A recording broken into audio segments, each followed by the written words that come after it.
Okay, alright. Welcome back to my YouTube channel. I'm Mandy's Vlog.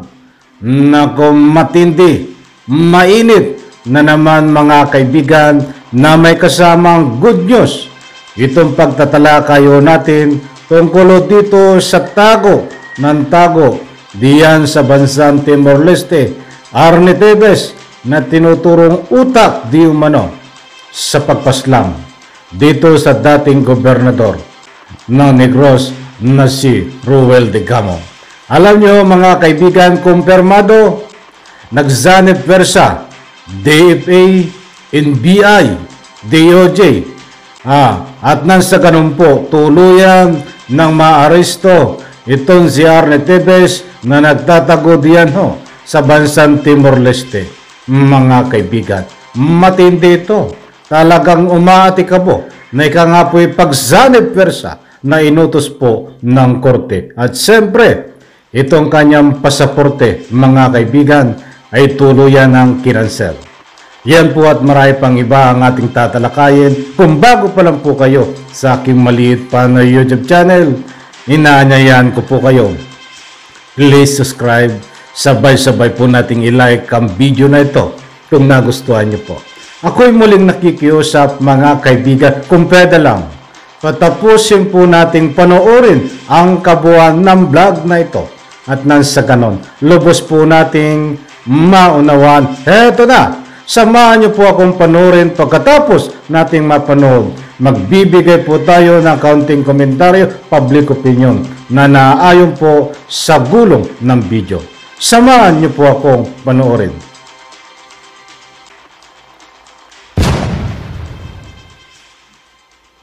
Samantala, inatasan naman ng korte ang National Bureau of Investigation o NBI na gawin ang lahat para maibalik si Tevez sa Pilipinas. Kinpirma kahapon ng Department of Justice o DOJ na ipinag-uutos na ng Manila Regional Trial Court Branch 51 sa Department of Foreign Affairs ang pagkansela sa passport ni expelled Negros Oriental 3rd District Representative Arnolfo Tevez Jr.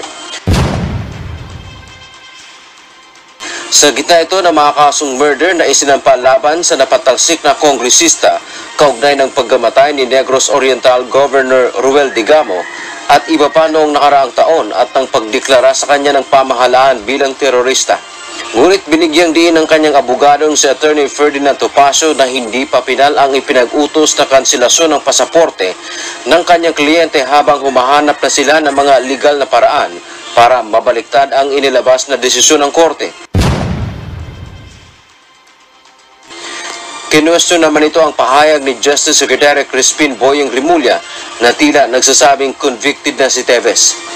Naniniwala si Topacio na hindi ito dapat isipin ng kalihim dahil wala umanong koneksyon ang kanselasyon ng pasaporte na magpapatunay kung totoong terorista o guilty sa mga kaso ang dating kongresista. Samantala, inatasan naman ng korte ang National Bureau of Investigation o NBI na gawin ang lahat para maibalik si Tevez sa Pilipinas. Ayon sa Manila Regional Trial Court, bagamat ginarantihan ng saligang batas ang right to travel o makabiyahe, hindi naman ito absolute at mayroon pa rin itong restrictions.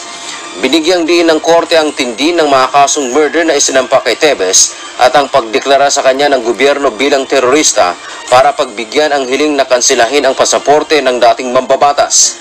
Ayon naman kay Justice Secretary Crispin Rimulya, nananatili ang paghahanap ng hustisya at hindi nila papayagan ang mga individual na nakasuhan ng karumaldumal na krimen na takasan ang proseso ng batas. Nananatili pa ring malaya sa ngayon si Tevez na sinasabing huling nakita sa bansang Timor-Leste. Okay, alright. Shout out, maraming salamat UNTV. Naku, matindi ito. Biglang lumantad. Itong si Atty. Topacio. Ay makakarelate po kayo dito kung kayo po before ay sumubaybay dito sa kaso ni Arnie Tevez. Ay ito po sikat na sikat. Sikat na sikat dito sa kaso ni Arnie Tevez itong si Atty. Topacio.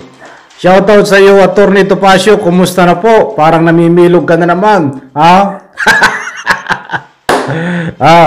ay itong gusto ko po muling ipakilala sa inyo. Iyan si Atty. Topacio na ika nga po abogado ni Arnetides na nasubra ng talino. Ha? Ako ay may teamsong dyan. Na-miss ko to eh. Dahil ako may teamsong dito kay Atty. Topacio. Mga kaibigan. Ha? Ay ano ba ang teamsong ko dito? Nananaginip ng gising, nakatulala sa hangin. Naalala ko tuloy itong theme song. Paano kasi? Biglang umutlaw si Atty. Topacio. Ang tagal ho nito nagtago. Mga kaibigan, umutlaw muli. Umutlaw si Atty. Topacio upang pawalang sala, balik ta rin ang desisyon po ng korte tungkol dito sa ika nga po pagkanselasyon, pagcancel ng passport ni Arnetides. Sabay matindi, di ba? Kayang balik ta rin. But anyway, yan po ay nirerespeto natin kung yun po ang kanilang desisyon. Na dahil lahat po naman na ika nga po yung desisyon diyan sa korte ay may kaukulang apila, mga kaibigan. But hindi na po ito bago sa ating pandinig. Mga kaibigan, dahil itong si Atty. Topacio ay bagamat trabaho ng abogado ang tagapagtanggol ng iyong kliyente, but mayroon pong hangganan at sa hindi po nakakaalam ay naiiba ang ika nga po ipagtanggol nitong si Atty. Topacio sa kanyang kliyente. Nako, mahabang usapin to, wag na muna natin pag-usapan. Medyo pinadaanan lamang po natin ng kaunti. Dakuhan po natin ito maliwanag. Ang nagsanib persa kumpirmado na ang DFA ay inutusan po ng korte upang ipatupad itong pag-cancel ng passport ni Arnetides. At dito naman sa side po ng NBI ay maliwanag din po na inutusan din ng korte na gawin ang lahat ng paraan na legal upang ikang i-arestuhin at mapauwi dito sa bansang Pilipinas itong ika nga po'y si Arnetides na sa lahat po na hindi pa nakakaalam, si Arnetides po ay huling nakita diyan po sa bansang Timor-Leste. Kumpirmado po nandiyan sa bansang Timor-Leste. At ito, at kahit hindi naman po inutusan ng korte, ang DOJ, ay alam po natin na gumagalaw dito ang DOJ na lahat po ng paraan na legal ay ginagawa po ng paraan at nang sa ganun po tulong-tulong sila at ang mga kapulisan tulong-tulong din kahit hindi po sila inutusan ng korte upang mapauwi dito si Arnetides. Kaabang-abang po ito mga kaibigan dahil ano pa na mga paraan ang dapat gawin dito upang mapauwi. Nandiyan na po lahat. Mayroon na pong ikangay mga requirements na naisubmit. But abangan po natin ito dito naman sa pag-cancel ng passport at siyempre dito sa inutos ng korte na NBI na talagang tutukan ito. Mga kaibigan, ito nga ba ay talagang mapapauwi?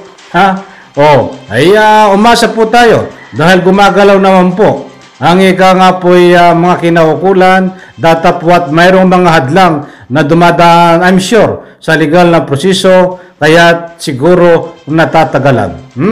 Bagamat sila po ay tipid sa ika nga po ay pagbigay ng mga pahayag tungkol dito sa mga latest update sa pag-aresto kay Arnetides, ako po naunawaan ko dahil noon pa man ay nagbitaw po ang DOJ na hindi po lahat ng mga latest update, hindi po lahat ng kaganapan ay nararapat ibigay sa social media, lalong-lalo na po sa ganyang pag-aresto dahil mayroon pong tinatago ng confidential dyan upang sa ganun po anumang hakbang na lihim ay hindi mabunyag at hindi mabulilyaso o hindi maunahan ng ika nga po hindi sila makatunog. Okay, hanggang dito lang po mga kaibigan at bukas ay abangan po natin ito. At sana po hindi ito mapako, bagamat po inutusan ng korte ang NBI, sana po ay yung pag-utos sa kanila.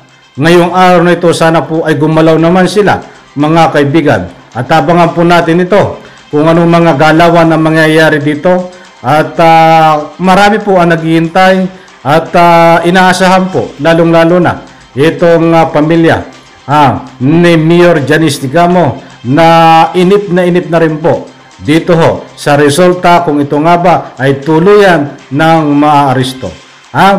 Muli po maraming salamat. Hindi po tayo nagpapakalat ng pictures muli at mayroon po tayong pinagbabatayan rolling ng video. Sana po ay maunawaan nyo kung ano man mga public opinion komento, punto de vista, nagababatay po tayo dyan sa gulong ng video. Abangan po ang iba pa nating mga kabang-abang na tatalakayin. At siyempre, diyan po sa comment section, inaanyayahan ko po kayo. Huwag po kayong matakot, magbigay ng public opinion. Karapatan nyo po yan. At yan ay lahat pong ay buong puso kong irerespeto. Basers Manuende. Maraming salamat. Pagpalain po tayo lahat. Bye-bye. Palakpakan.